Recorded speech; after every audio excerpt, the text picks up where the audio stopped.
All right, so I'm noticing that a lot of you guys are struggling on the quiz that I assigned to you, quiz 2, which is entitled Fractions, Decimals, and Percent. So it's kind of like a summary of some of the skills that you're supposed to know with fractions, decimals, and percents. So what I thought I'd do is I just go through the quiz with you and explain it so that you can try it again and see if you can improve your score. So it says time for a quiz. Get ready. We have 5 questions. It should take 20 to 25 minutes. I don't think it'll take us that long. Let's see how it goes. So first thing it says here is a new soup recipe contains 33% less sodium per serving than the old soup recipe. The old soup recipe contained 8x milligrams of sodium per serving. All right. So the first thing to understand here when we're looking at this problem is that this is a reduction, right? It says the new soup recipe contains 33% less sodium. So basically, you've got the old recipe, right? And you're going to subtract or remove or reduce it by 33% of the old recipe, and that's going to equal the new one, right? In other words, there's a reduction here, a discount, if you will, or a markdown of 33%. Okay, so the sodium was reduced by 33%. So that's the idea behind this problem. Okay, so it says which of the following expressions could represent the amount of sodium per serving in milligrams in the new soup recipe? Well, a couple ways of thinking about this, right? So if we say let x equal the old, right? So we're going to input the old. Then obviously what we get here is the first way is x minus 0.33x is equal to the new, right? Which is what we're talking about here. So you could have x minus 0.33 of x. That would work. Now, here they have x minus 33. It's not 33, right? That would be huge, right? It's not a huge negative value, right? It's minus 33% of x, which is 0.33 or 33 hundredths of x. So this is obviously not correct, even though it looks similar. X minus 33, well, that's just x minus the value of 33 as a constant. It has to be 33% of x that you're removing. So that's obviously wrong. So what you're really talking about here is this one here, where it's 1 minus 33 hundredths times x, because this is like 1x, right? This is 33 hundredths of x. So this is the same as basically, if we divided out the x times 1 minus 0.33, which is the same as 1 minus 33 hundredths times the quantity of x. So we can see that this is the same as this. So this one's a good one. We like that one. And then the other thing that you want to notice here is that 1x minus 0.33x is going to be something you can combine like terms on. And if you combine like terms, right, if you have a whole value, which is 100%, and you're removing 33% of that value, what's the remaining value going to be? Well, it's 100% minus 33%, which is going to be take away 30, then take away 3. So you're looking at 70, take away 3, or 67%. So doesn't that mean that the new value is going to be 67% of the original old value, right, in sodium? So the other way you could look at it is this 0.67x, okay? So if you were just to simplify that expression, you get 0.67x. Hence, that's that 0.67x right there. And then if you were to factor out the x, you can see that what you're left with is this one here at C. So that's the correct answer, and that's how you do it, all right? Okay, let's do the next one. So this one says, let me zoom in a little bit. This one says, Kirsten runs a website that helps people learn programming. Every month, Kirsten receives a subscription fee of $10 from each of the subscribers to her website. Last month, the website had 100 subscribers. This month, 30 new members joined the website, and 10 members canceled their subscription. How much money will Kirsten Online Business earn this month? Okay, well, I'm not really even sure how this is particularly related to percents. It seems pretty straightforward, numerically, but let's look at it. So it says every month Kirsten receives a subscription fee of $10 from each of her subscribers. So if you said let X equal the number of subscribers, okay, then her salary, right, her salary or how the money that she earns, right, is going to be equal to $10 for every member, every subscriber she has. That's what this sentence basically means. It says the website had 100 subscribers. Okay, so previously it had 100. This month, 30 new members joined the website and 10 members canceled. Okay, So we have to figure out what the value of X is, right? And they're telling us that she had 100 subscribers. And then basically, we know now that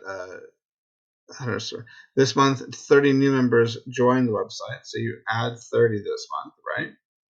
So now she's at 130. But then it says that 10 members canceled. Well, that means that she lost 10, right?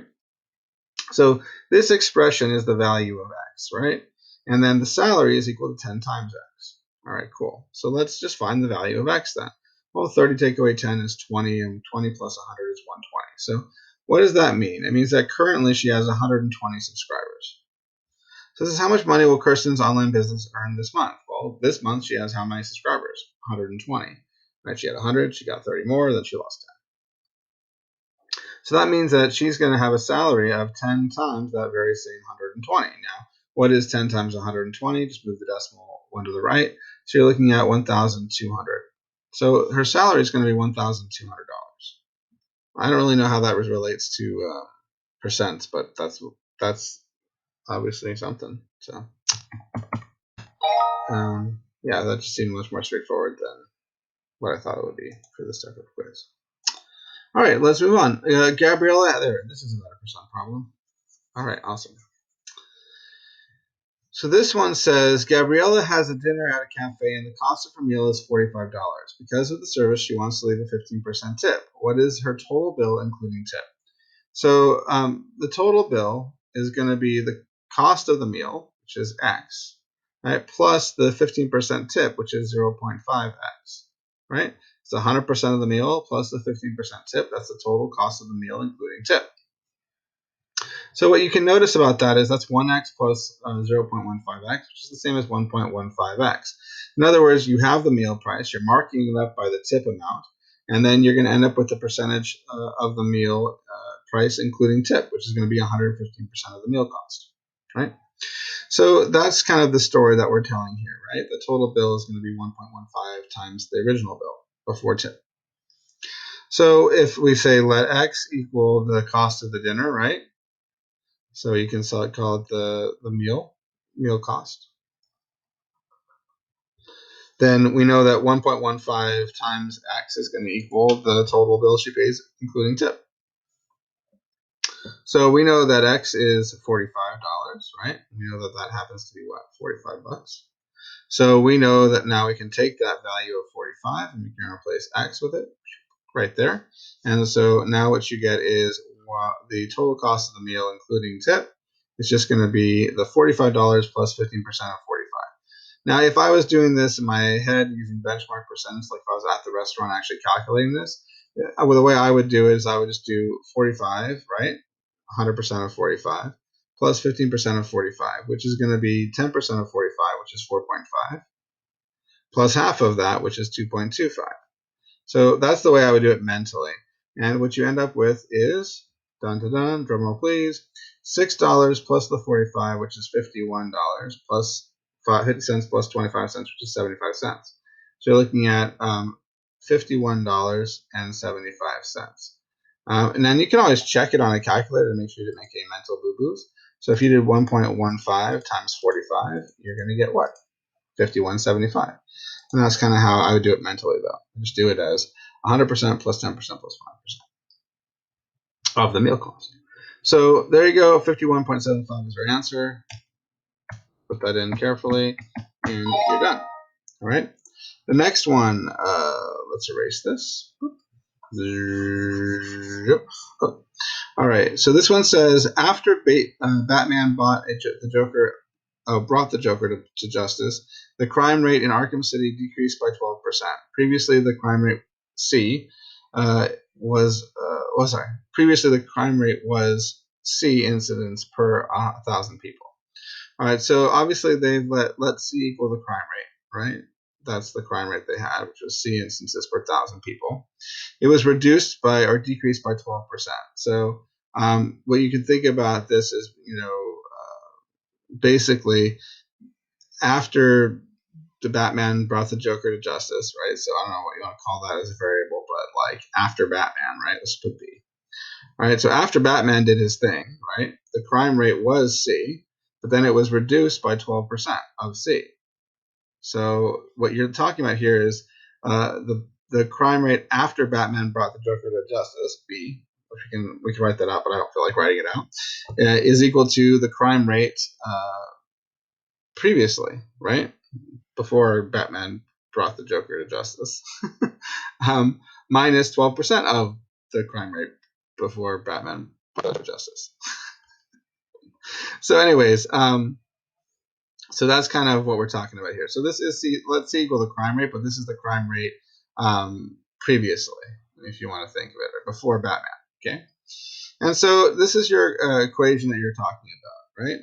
And it says, which of the following expressions could represent the crime rate in Arkham City after Batman brought the Joker to justice? So basically they're asking what expression is the same as B. So basically they're asking you what would be the same as this, right? And basically there's two ways to think about this. One way is this is 100% of C minus 12% of C, which leaves you with what portion of C?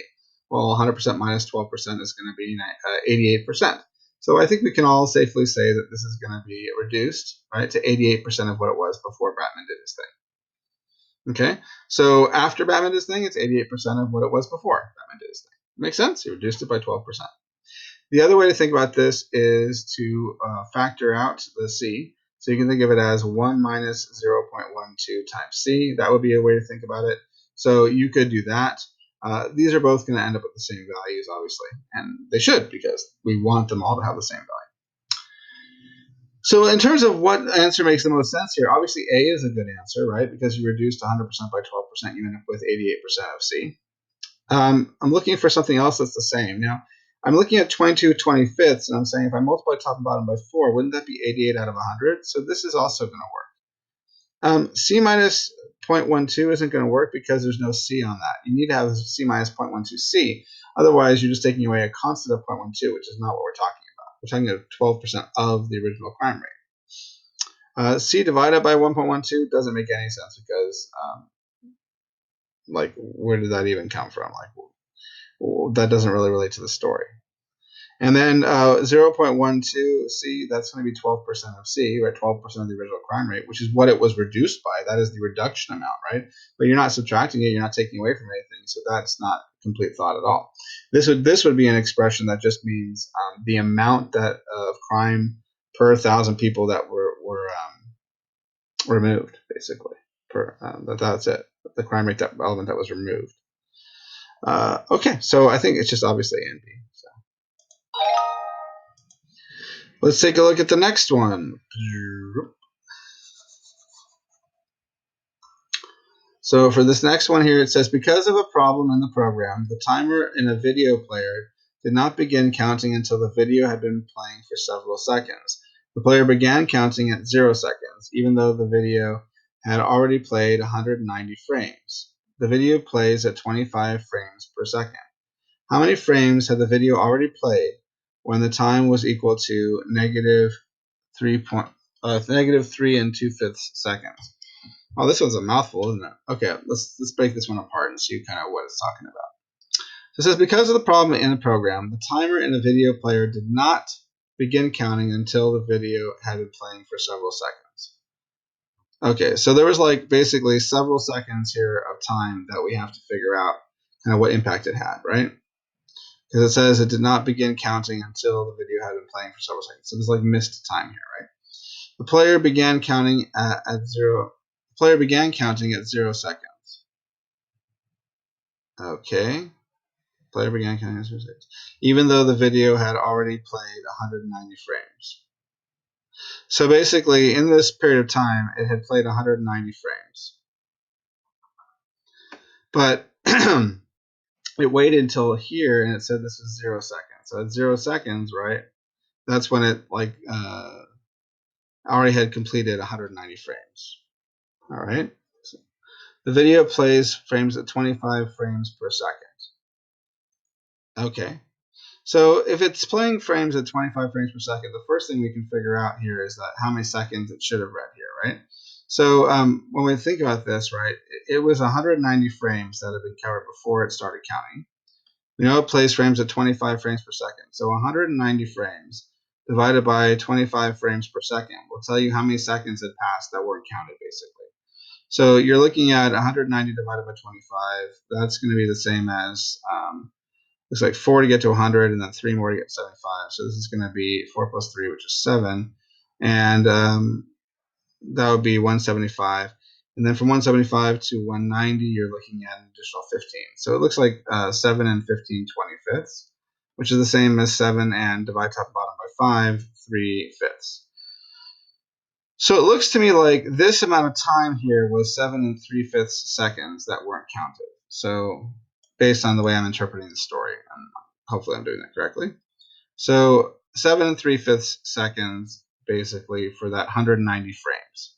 That 7 and 3/5 seconds is the amount of time that it wasn't registering time, right? And then it starts registering time.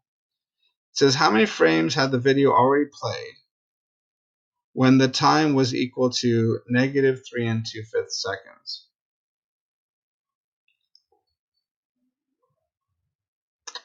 Okay, so if I'm interpreting this story the way I think they want me to, what I'm saying here is that the total amount here, if you were to do a number line for this, for example, and we were to think of this value of when the second started counting as 0, then what we just figured out is that there was 7 3/5 seconds of lost time, right?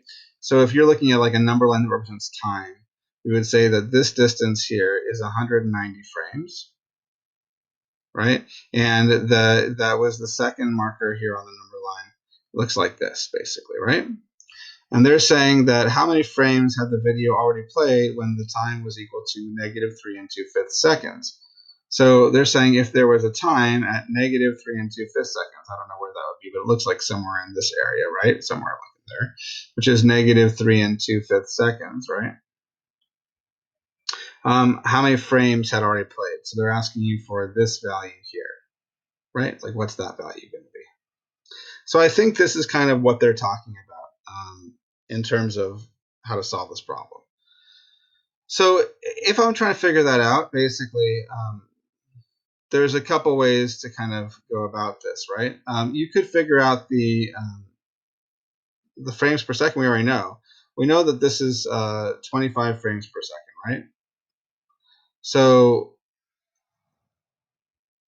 we got to figure out what this distance in blue is, right? So the distance in blue is the thing we got to find out. So let's do that. So we got negative.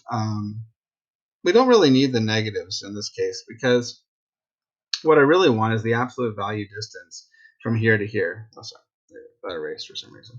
I want the absolute value distance from this marker here to this marker here, right?